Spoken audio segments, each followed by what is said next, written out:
Hey everyone, welcome to my office. It's Ms. Storms here. We are going to read more of The Boy at the Back of the Class by Onjali Q. Rauf. We're on chapter 18, which is called Stan the Taxi Man. I'm not sure if Tintin ever woke up on the day of an adventure feeling hungry and sick at the exact same time, but that's how I felt when I woke up the next day. It was so early that the birds had only just started to sing, and the sun hadn't properly risen yet. As soon as the sky began to turn from dark blue to pink, golden pink, I jumped out of bed and started to get ready. The hardest thing was trying to fit my school uniform over my best clothes. It made me look all puffy like a blowfish, and the buttons on my school shirt looked like they might pop open at any moment. But luckily, Mom didn't notice anything because she was tired and was still rubbing her eyes a lot when I left. I got to the bus stop 15 minutes early, just like we said we would, but there was no one else there except an old lady and two grown-ups in suits. After a few minutes, Tom came running up the road. I could tell right away that he hadn't slept much because his eyes looked red and his usually spiky hair was flat in the back. Then came Josie, looking as excited and nervous as I felt inside, and Michael, who tripped over his shoelaces and stumbled but kept running up to us anyway. "Got everything?" asked Josie. I nodded and showed her the tube map I had taken from my mom's used last drawer and the tea bags I had taken from the kitchen jar. We'd all brought things to give to the Queen. Tom had brought a packet of shortbread biscuits. Josie had a new packet of football stickers, and Michael had brought a box of fudge that had a crown on the box. I had brought my favorite astronaut ruler. Even though the astronaut didn't move anymore, I was sure the Queen would like it because she was always wearing sparkling brooches that shine like the stars on her dresses. Maybe when she was in school, she wanted to be an astronaut too. When we had stored all the presents away safely in my bag, Josie counted all the money we had collected. All of us had emptied out our piggy banks and savings jars, and Tom had gone into his brother's rooms to see what he could find there.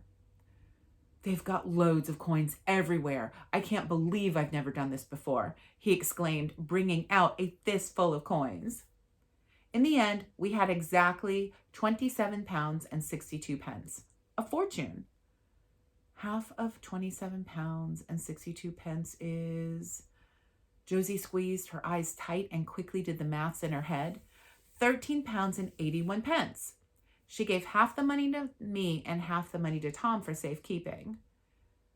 "You sure you know which tube to take?" asked Josie. The freckles on her face were sliding up and down because she was scrunching up her nose every few seconds. She only ever does that when she's extra nervous, and it makes her look like a hamster. "Yep, we take the pink line to King's Cross and then the dark blue line to Green Park," I said. "Mom always takes me on the trains for a really big adventure, so I know the way." "How far is the palace from the train station?" asked Tom. His voice sounded squeaky, but I couldn't tell if that was because he was nervous or excited. "I don't know," I said, "but I don't think there's a bus stop in front of the palace, so we might need to take a taxi. It shouldn't be too far, though, so hopefully we won't spend all our money." "Guys, our bus is here," said Michael, as he struck out his hand so that the bus driver would stop. "Remember what to tell Mrs. Kahn," I whispered loudly, "that me and Thomas are sick and that our mums said we'll be back tomorrow." Josie nodded. "Good luck." And giving us a quick wave, she followed Michael onto the bus to school. After the bus had disappeared, Tom and I crossed the street and walked to the bus stop where all the buses traveling in the opposite direction stopped. When the bus we needed finally came, I put on my hand and we got on, nervously looking at the bus driver in case she asked us why we weren't in school, but she didn't. In fact, she barely looked at us at all. We sat on the bus all the way to the last stop, and then holding hands, we crossed the big road to the tube station. There were at least 1 million people, all dressed in suits, rushing around trying to get through the barriers. They looked really angry and red in the face, and there were a lots of tutting and head shaking. I'd never been to the train station when it was so busy before, and I didn't like it. It made my head feel hot and fuzzy. Come on, said Tom, nudging me. We walked over to the ticket machines where there was a long line of people. Some of them looked down at us with frowns on their faces, but no one said anything, so we didn't have to say anything back. When we finally got to the front of the queue, we walked up to one of the machines. It looked more scary than I remembered. There were at least 100 buttons surrounding a large screen and a slot that looked like a letterbox at the bottom. Go on, whispered Tom. Okay, I said, not wanting to be a coward. I took a deep breath, stood up on my toes, and walked over to the screen. I pressed the button for new ticket, then child, and then typed in Buckingham Palace for the destination, but nothing happened. I tried again, but the machine started flashing. Do you kids need help? Asked a woman from the queue. She was dressed in a green coat and shiny shoes and had curly black hair and glasses. Tom's eyes became wide and he shook his head, but I nodded. The woman stepped forward. Where do you need to go? She asked. Buckingham Palace, I said, for our school trip. I tried to make my voice sound deep and more grown-up sounding. The woman frowned, but then, looking at her watch, she said, okay. She quickly pressed a lot of buttons on the screen and then said, there you go, before stepping back into line again. We looked up at the machine, which was flashing £8.90 at us. Tom quickly got the money out of his bag and put in the exact change. 2 pieces of pink card instantly popped out like sweets from a sweet machine, and grabbing them, we thanked the lady and ran down the stairs where I knew the trains for the city would be. We squeezed ourselves onto the platform. It was so full of people that I was afraid we wouldn't be able to get on the train. I had never seen so many people squashed together in one place before. But when the train came, everyone flooded onto it like a giant wave and took us with them. Tom grabbed a hold of my arm and I grabbed him, and we soon found ourselves pressed like sandwich filling between lots of people, all busy looking at their phones or listening to music. This is good, said Tom, his face squashed up against a large belly. I tried to nod, but someone's book was touching my head. We watched as lots of stations passed by and looked at all the different people getting on and off the train. Finally, we heard the driver announce that the next station was going to be King's Cross. We have to follow the dark blue line, I said to Tom after we jumped out onto the platform. We followed the signs for the Piccadilly Line and got on another train. Easy. Now that I wasn't feeling so nervous, I realized I was hungry. I had been so busy packing a present for the Queen, I had forgotten about the emergency bag of sweets I had meant to bring. Do you think the Queen would mind if we had one of her biscuits? I asked Tom. Tom shook his head eagerly. She must have lots in her kitchen, especially if she has to drink tea every day. He ripped open the packet and passed me one of the thick, crumbly fingers that lay inside. It was the most delicious biscuit I'd ever had, probably because I knew it was meant to be eaten by the Queen. We had another biscuit each on the train, and after just a few minutes, the train lady announced, the next station is Green Park. Please alight here for the Jubilee and Victoria lines.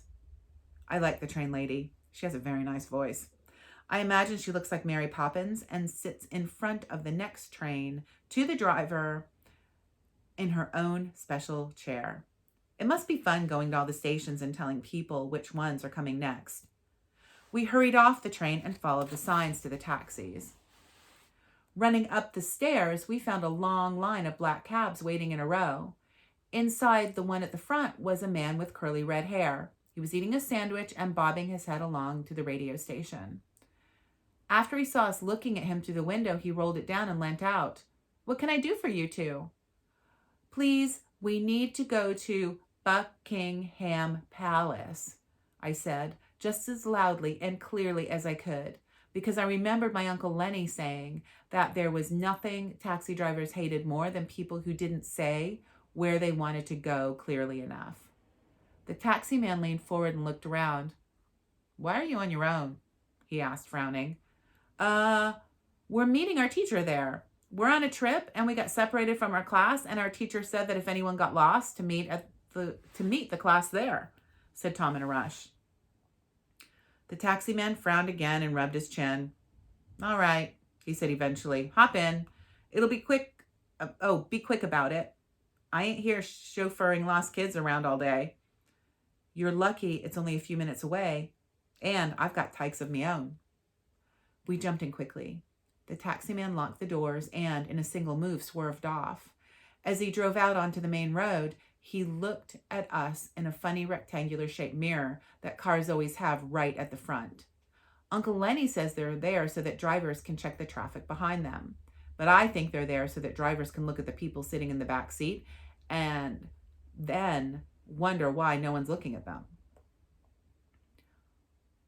What will you be doing at Buckingham Palace today, then? He asked. We're going to meet the Queen, said Tom before I could stop him. Is that right now? Asked the taxi man, looking at us again in the mirror. His eyes were smiling. Tom clapped his hands over his mouth and didn't say anything else. But the taxi man just laughed and said, well, when you see her, say hi from me. I nodded and the taxi man laughed again. After a few minutes, the taxi came to a stop in traffic. The taxi man looked at his watch. They'll be doing the changing of the guard soon. You'll have to walk from here, I'm afraid. He turned around to look at us and pointed to the right. See those arches there? Just walk under them and keep going straight down this big red road, right? The palace is at the end, past the water fountain. Tom nodded and took out the exact money it said on the meter. The taxi man shook his head. Don't worry, this one's on me. Just tell your teacher to be more careful next time. Thanks, said Tom as we jumped out. You're the best taxi driver ever. The taxi man drove off laughing. I like London taxi drivers, said Tom, taking out another of the Queen's biscuits and stuffing them into his mouth. They're New York ones. So do I said, watching as the taxi disappeared out of sight. That was chapter 18. Chapter 19 next time.